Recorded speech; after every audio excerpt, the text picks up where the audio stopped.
Well, Thursday afternoon was very hot and humid with high temperatures reaching the triple digits, 100 degrees for the first time in Savannah since last summer. And throughout the evening hours with all that heat, we did have a few thunderstorms that developed, and some of those were on the stronger side.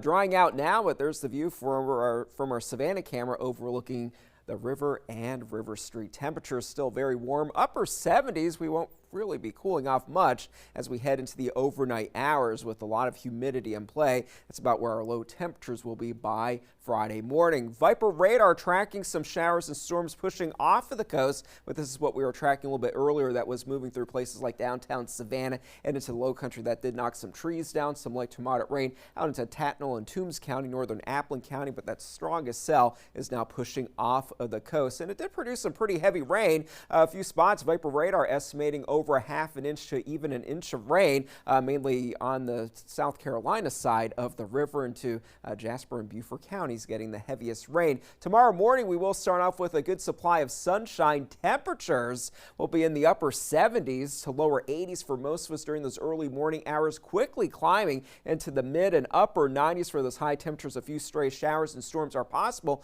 throughout those afternoon hours and into the early evening. If you're lucky that you do get some of those storms, those temperatures will start to cool off a little bit faster, but still staying pretty hot for us. The humidity overall is going to be fairly high, but just not as high as what we have been dealing with. So for that reason, we're going to be dealing with the extreme heat warnings for tomorrow, but some of our counties already included in a heat advisory throughout the day. Tomorrow, heat index values between 105 and 110 degrees are expected. A few spots in the low country, they might be a little bit higher than that, but not making it to that extreme heat category, thankfully. But overall, high temperatures stay in the forecast for the next couple of afternoons, upper 90s to 100 degrees for Friday and for Saturday. Sunday, storm chances will start to increase a little bit, so we will start to cool off by a few degrees.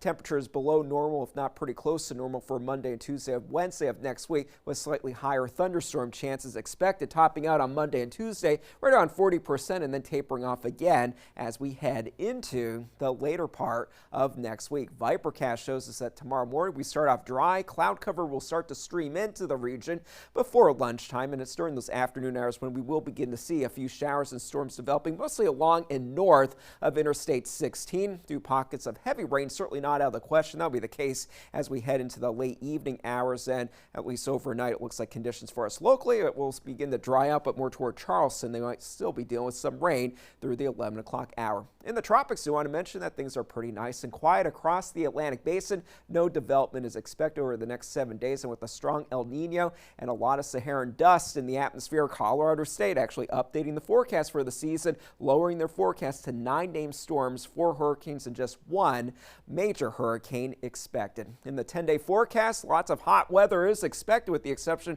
of the early part of next week with those higher storm chances expected, but a lot of us have a good chance of making it into the triple digits for Friday and for Saturday, so make sure you stay cool and hydrated, take plenty of breaks in the air conditioning or in the shade if you can. At least we will have a decent breeze that will keep that air mixed up during those afternoon hours, so maybe not as bad as it would be otherwise if it was just a stagnant air mass, but be prepared for the heat either way. All right, and take total care of yourself. Absolutely. Thank you so much. We'll be right back.